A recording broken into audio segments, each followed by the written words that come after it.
Hi friends, when we come to a country like Canada, many of us come across situation where we think if we want to be a permanent employee with a company or go for a contract employment.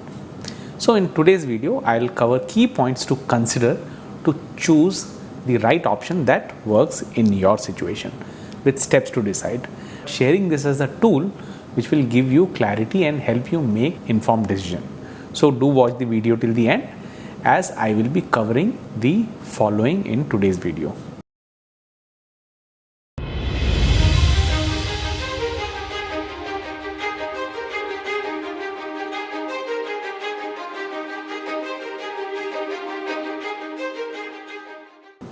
If you haven't subscribed to my channel yet, kindly do that and press the bell notification as well as like button. This helps YouTube algorithm to reach the right audience like you. First thing first, both have pros and cons, and as I said earlier, you are the best person to know your personal situation and which one you want to choose based on the short term as well as long term financial need, your lifestyle, career path, etc. So let's look at the difference between both. Coming to the function, in the contract employment, it has a specified period, just like a project. It has a start and end date, and it has to be renewed before expiry of deadline.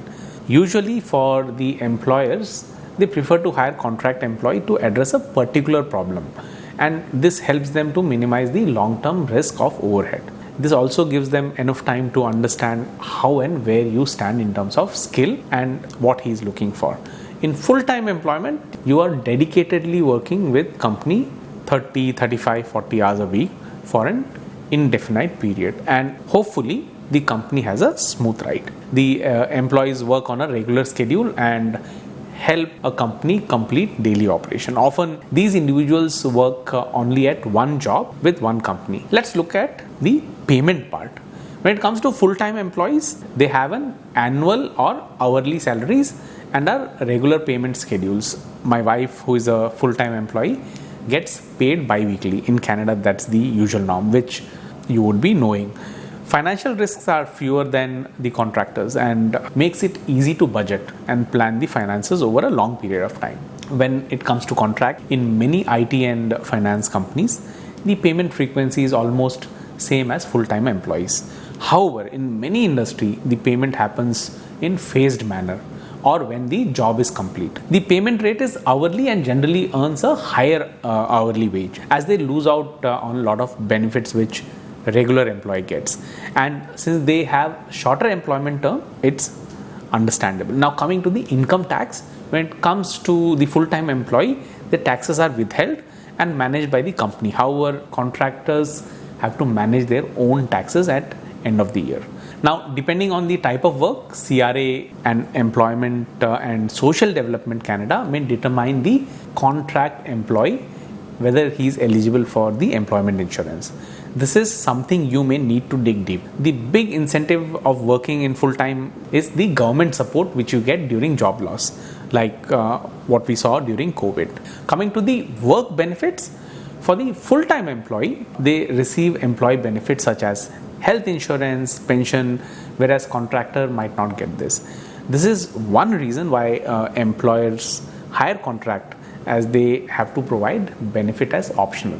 Also, there are few things, like in my wife's case, her company covers entire medicine bill. There are things she can buy. I'll not go into much detail. It's worth around 4,000 to 5,000, which is not part of her salary. There are things like physiotherapy, chiropractic, etc. is free, even for the family members.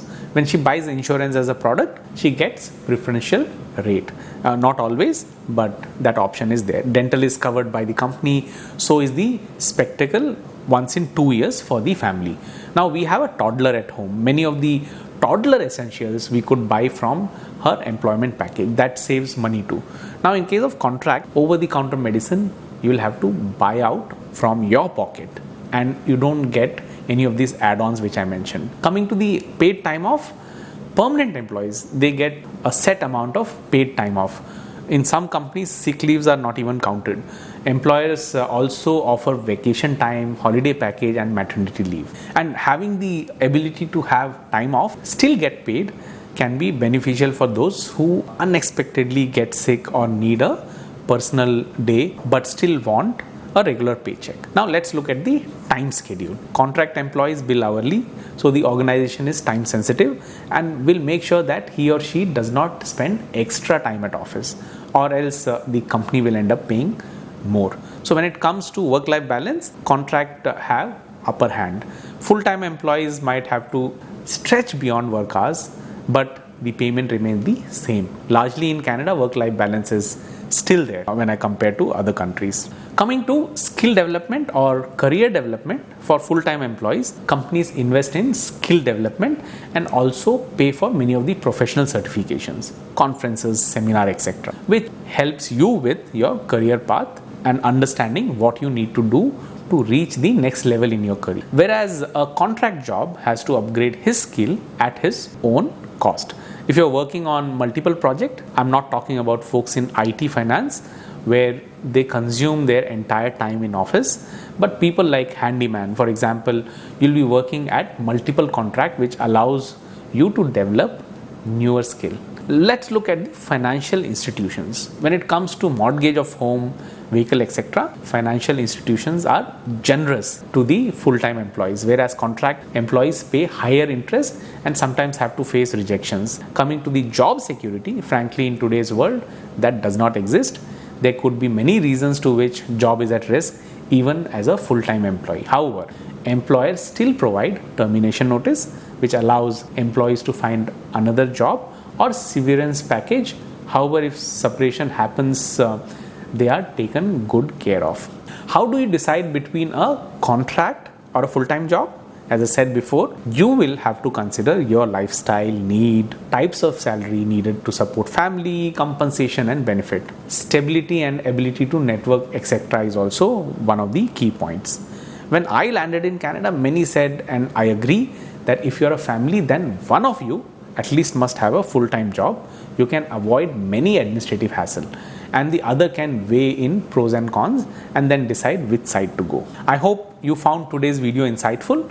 Do comment. Many like you have commented and motivated me to keep bringing such videos. And finally, thank you for watching Canada Tried and Tested.